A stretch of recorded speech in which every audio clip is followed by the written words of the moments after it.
Good morning. The sun rising on a new day, and I guess we'll all go about our activities today with a heavy heart following the events in Bondi yesterday.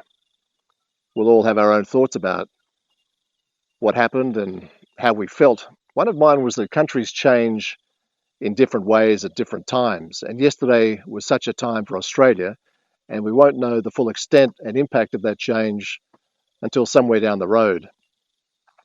I grew up in Bondi and spent thousands of happy hours with my Jewish friends as they and their families sought sanctuary after the horrors of World War II. They were peaceful days. There was anti-Semitism, and some of the clubs at the time wouldn't allow Jews in simply because they were Jews. It was horrible.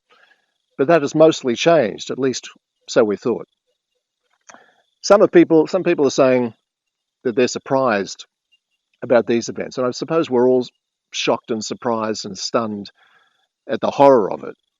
But we shouldn't be surprised in this sense that this is what happens when anti-Semitism is allowed to run rampantly, virulently, and violently unchecked, as it has been in Australia for the last 2 years.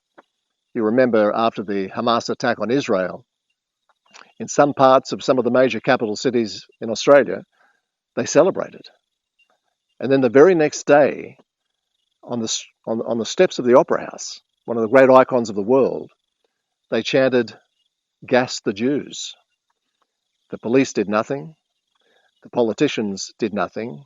And pretty much they've said and done nothing except utter weasel words for the last 2 years. And now the Prime Minister says he will get rid of anti-Semitism. He'll eradicate it. Well, good luck with that, Prime Minister. You can't eradicate anti-Semitism.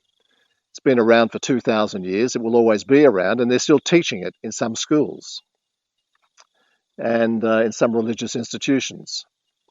And the Catholic Church didn't apologize for their anti-Semitism until Pope John Paul II. You won't get rid of it. What you can do, what you must do, what we all must do, is stand up to it when you see it. And our political class hasn't been doing that by and large. Some have, but not the ones that count. You've got to stand up to it and call it for what it is.